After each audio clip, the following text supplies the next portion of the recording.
Okay. Father, is it over? At long last. No king rules forever, my son. I see. Only darkness before me.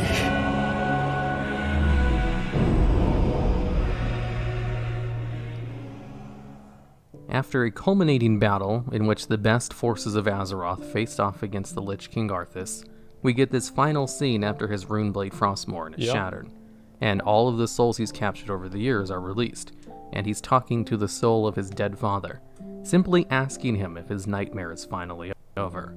Generally, when a bad guy is killed at the end of his expansion, they don't have remorse over what they've done.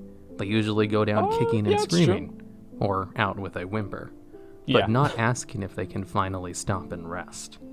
You see, Arthas is one of the most popular villains in the Warcraft series, and it's generally because his story is a tragic one, of a guy who just wanted to do the right thing. He did. And was willing to do anything to do the right thing. He did. Only to fail anyway and become a villain. That's You right. see, Arthas as a boy, and even a young adult, was a very nice and kind-hearted man. He was. The death of his horse Invincible greatly ate him up inside, since he died in an accident that entirely could have been avoided if Arthas wasn't being an idiot. Wait, Arthas was trying to race back home and so Arthas got Invincible killed?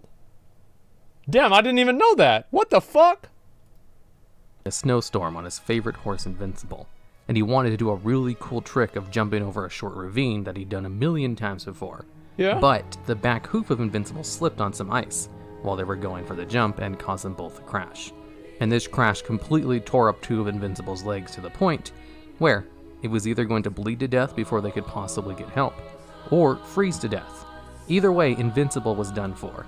There was really only one option for him. Despite the fact that he broke some of his ribs in the fall, and his face and limbs were numb from the cold, he somehow managed to move himself closer to his dying horse. "This is all my fault. I deserve this," Arthas said as he removed his sword from his hilt. Invincible regarded him very calmly, almost as if he knew what had to be done and accepted his fate. That caused Arthas' eyes to tear up, but he blinked them away, pulled out his sword, and then pierced his heart with a single blow. Then he collapsed. Sometime later, some people found him and helped him bury his horse. And it's at this point where he thought to himself, should anyone else ever need protection, or if sacrifices had to be made for the welfare of others, he would do whatever it takes. And it's this mantra that led him down a dark path, which would be his ruin.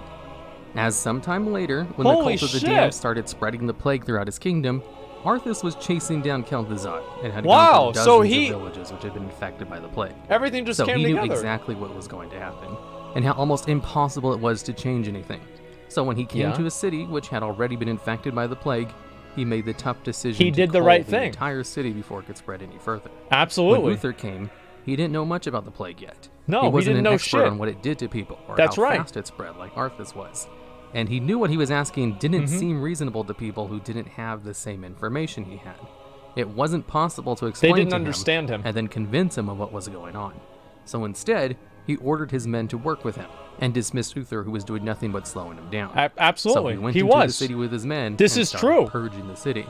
He knew it had to be done. He was killing people now who were already doomed to be turned into the undead anyway. Yeah, because they were going to die anyway. This is what I'm saying. So Arthas, the Invincible dying, gave him the perspective that he needed to have to make the right decision to do Strathlum. It's just Uther didn't know. Countless others by stopping the spread of the infection. But a part of him just couldn't handle it. And he was a Jaina nice person. is just... So having to exterminate an entire city of people just wouldn't sit well with him no matter how justified it was in his mind. Yeah, and that's Uther's why he being lost the ability to control the light during the Purge of Stratholme.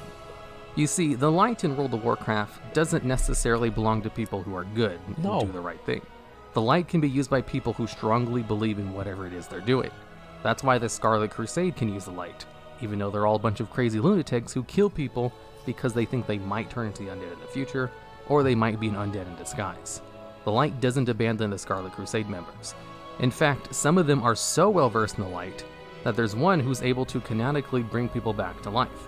and another who was able to use the light even when they were undead and turned into a Death Knight. Really? I didn't even know that. If Holy Arthas shit. truly believed in what he was doing, never even put those two he together. wouldn't have lost the ability to use the light during the culling of Stratholme. But Right. he just couldn't help doubting himself. So that implies that Arthas was doing the right thing. Uther's a dumb boomer? Yeah, Uther is literally a dumb boomer that didn't know anything about what was going on. Yeah, stop trying to get in the way. It's annoying and weird. Yeah, he didn't know what the hell was going on. And he goes in there and he messes everything up. Arthas made the right decision in Stratholme. People don't get that. If he had convinced himself to do it anyway. That's why he was desperate for power when chasing down Mal'Ganis in Northrend afterwards. Yeah. Mal'Ganis was taunting Arthas to go into Northrend in order to pick up the Frostmourne. And since Arthas had already gone so far anyway, and he thought Mal'Ganis was behind everything, he was easily tricked into finding the blade and picking it up, where he then immediately struck down the Dreadlord. You see, I like to think of Arthas as two separate people. The one before he took up the Frostmourne, and the one afterwards. Well, what do you mean you like to think of them as two separate people? Because that's literally what it was. Mal'Ganis wanted him to pick up the sword because the sword mind controlled him. It's like if you mind control somebody and then they start punching you, then it's not really them. You know what I mean? Like, that's why Mal'Ganis wanted him to pick up the fucking sword. And Arthas would have never needed to use Frostmourne if he had gotten the help from Jaina and Uther. And, like... The one before was someone who just wanted to save his people. Yeah. So he was doing lots of morally gray things because in his mind, it wasn't morally the gray. ends justify the means. It wasn't And morally after gray he at picked all. The sword, his personality got twisted and turned, and he was a much different person who had goals that no longer aligned with his past self, but still had all of the memories from the previous Arthas. The post-Frostmourne Arthas had goals of freeing the Lich King from the Legion's control, and then afterwards its goals were a little bit more self-oriented, of freeing himself from Ner'zhul's control and getting the world ready for an eventual Legion. Wait, you say it's not morally gray? Are you fucking kidding me? Are you fucking kidding me? Like, they were going to die anyway. And if he let them just turn into undead, they would have killed more people. So it's like you kill 100 people, or let the 100 people die, and then they killed 200 people. That's not morally gray at all. There is one obviously correct decision. Doing nothing causes more people to die. How is that? That's not the right answer. That's the morally gray one. Killing them now so they can't turn into zombies and kill other people, that's the morally good thing to do. That's the definition of morally gray. How is that the definition of morally gray? In my opinion, morally gray... Okay, so this is like my fucking philosophy about this. Morally gray is doing something that, I guess, it is kind of a bad thing to murder people. Yeah, that's true. But they were going to die anyway. So, wait. So if Spot the dog gets fucking cancer or something like that, and you put the dog down because the dog was going to die anyway, is that morally gray?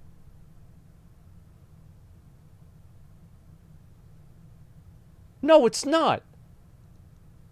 Fuck no, it's not. Invasion. Since both the Mercy killing Frostmourne isn't and Helm of morally gray. Domination It's were not. very powerful artifacts that belonged to the Legion, and they were very much going to want them back someday. This new Arthas knew he could basically end all life on Azeroth whenever he wanted, since he had an unstoppable undead army who only grew in strength every time he clashed with the new kingdom. Yeah. If he wanted to, he could just let loose all of his undead hordes in order to turn everyone else undead, and then he would have his whole army set in stone, and he would simply just prepare for the eventual Legion invasion. Although he never did let his undead loose to turn the entire world undead. Right. He could have at basically any point. There were undead basically everywhere, and they replenished their own forces. But he just never did for some reason. And it's later on that we learn it's because a part of Arthas from before the Frostmourne was holding him back the entire time. Exactly. There was a small part of him which had the personality of the original Arthas, and it kind of just put some mental That's why blocks he on kept him to Jaina's act in locket certain too. ways, which didn't That's end why the he kept world Jaina's locket. immediately. When you do eventually kill Arthas, you find that he kept Jaina's locket on him the entire time. Yep. And Jaina even Yep. says herself There it that is. it was probably a small part of Arthas inside the monster he turned into. Mm-hmm. And I think these two things are some of the best examples of a theory that Arthas was kind of trapped inside the Lich King in some way. Well, it's obvious after he was. took up the Frostmourne. Well, And I have two possible explanations for how this might have happened. That's not a theory. Like, what do you mean? There's not a possible explanation. The sword literally allowed the Lich King to control him. Like, it literally allowed the Lich King to control. Like, there's no possibility. For one, it could have been more literal in that the original Arthas was trapped inside, and he just watched as the monster did everything using his memories and body. And the second one is that Arthas himself was doing everything. The Frostmourne did corrupt him and didn't create a second personality. Yeah. But that his old personality simply conflicted with his new one, which made him act in odd ways momentarily. Like Exactly. keeping Jaina's locket and not immediately ending all life on Azeroth. I think that's what it was. I His mean, he option did two. plan on doing it eventually, but the fact that he didn't do it immediately was heavily hinted because of a small part of him that was trying to keep himself in control. Yep. As his plan during the Wrath of Lich King expansion was to train up the strongest unstoppable fighters and then have them come to a citadel where he would test them, and then kill them and raise them as his personal bodyguard, the vetted, best possible warriors for his new undead army that he would use to fight the Legion. And I think this second theory is a little bit more likely, Yeah. because it doesn't seem like there was an original Arthas trapped inside his body, since the Lich King did cut out his own heart in order to rid himself of his human side, which is found by players through a quest chain in Icecrown. Wait, really? Which culminates with Tyrion destroying the heart and weakening the Lich King. What the fuck? I So didn't if even there know was that. a part of Arthas trapped inside of him, Yeah, his I heart didn't know would have that. definitely been it, and he got rid of that. Which is why it's more likely that the curse of the Frostmourne corrupted his mind, made him want to do all of these things, Yeah. and was kind of like a forced magical mind control type situation. Yeah. Or, It's you like know, his a mind was standard it's like he's on personality curse. drugs. And that's why when the Frostmourne was destroyed and his forced personality curse was lifted, he was able to show remorse. Exactly. And realize the Exactly. nightmare he had just lived through. Yep. Which he willingly did himself. And then was glad that it was finally all over. But unfortunately, only darkness waited before him. Because even if he was finally free from his living nightmare, he was the one who ultimately made all the decisions that led him to getting tricked into become the Lich King in the first place. Yeah, it's true. He didn't have to chase Mal'Ganis down to Northrend. Chasing Mal'Ganis in Northrend was more of an obsession than it was something he needed to do, as he never Well, 'cause actually went Mal'Ganis back to caused the Lordaeron to plague. talk to his dad and better prepare them for the plague. Well, He thought he could end everything on his own if he just it wasn't that much of an obsession though, because Mal'Ganis, he thought Mal'Ganis like caused the plague basically, and so of course he went to kill Mal'Ganis because number one, fuck that bitch. Number two, so he doesn't do it again. Like that was the right call. not Mal'Ganis in Northrend. He could have taken time to explain the calling of Stratholme to Uther better. They wouldn't listen. Or even come up with a more reasonable plan for dealing with it.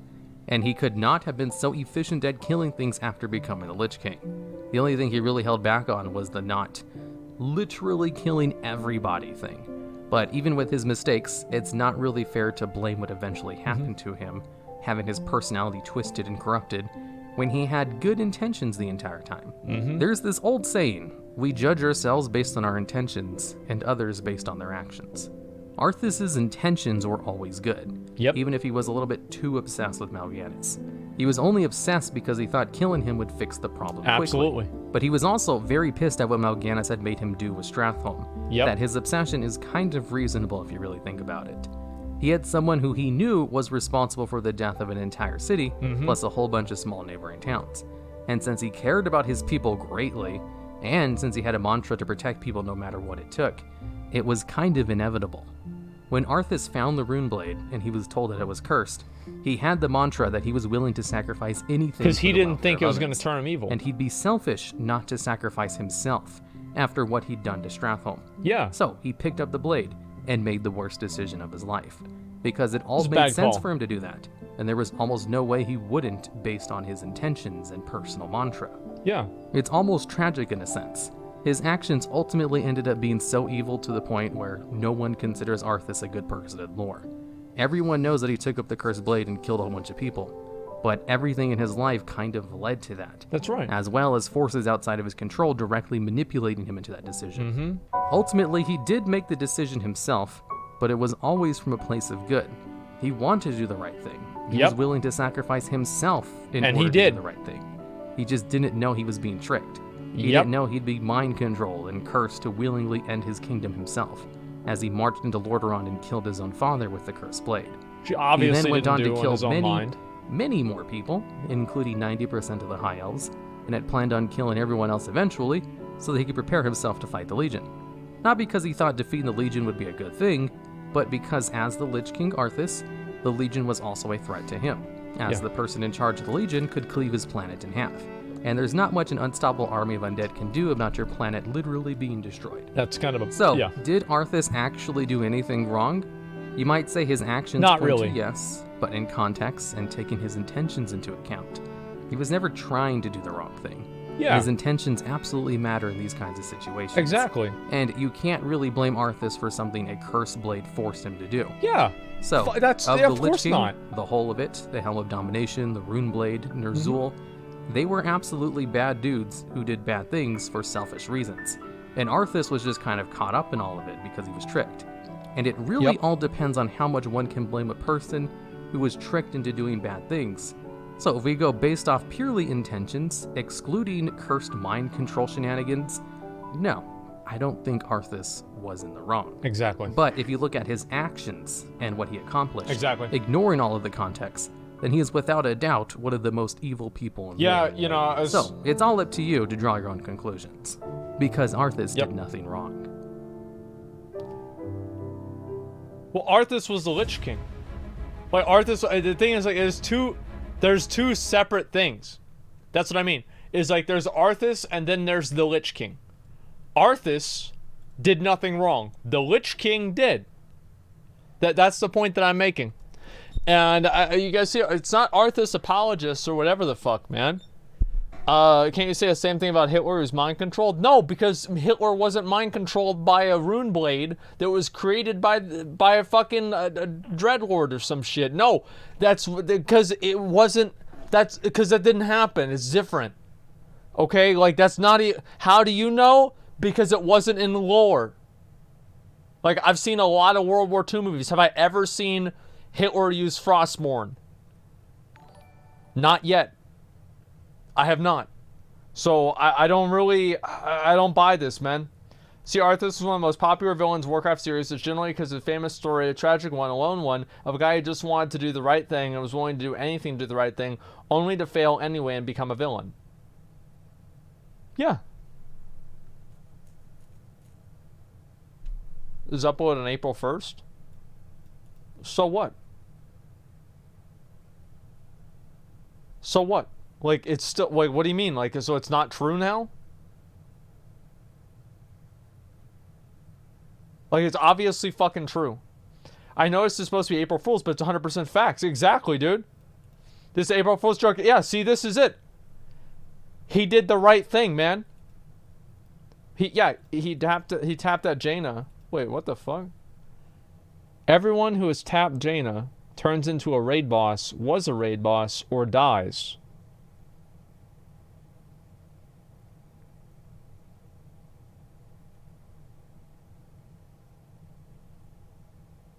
What the fuck, dude?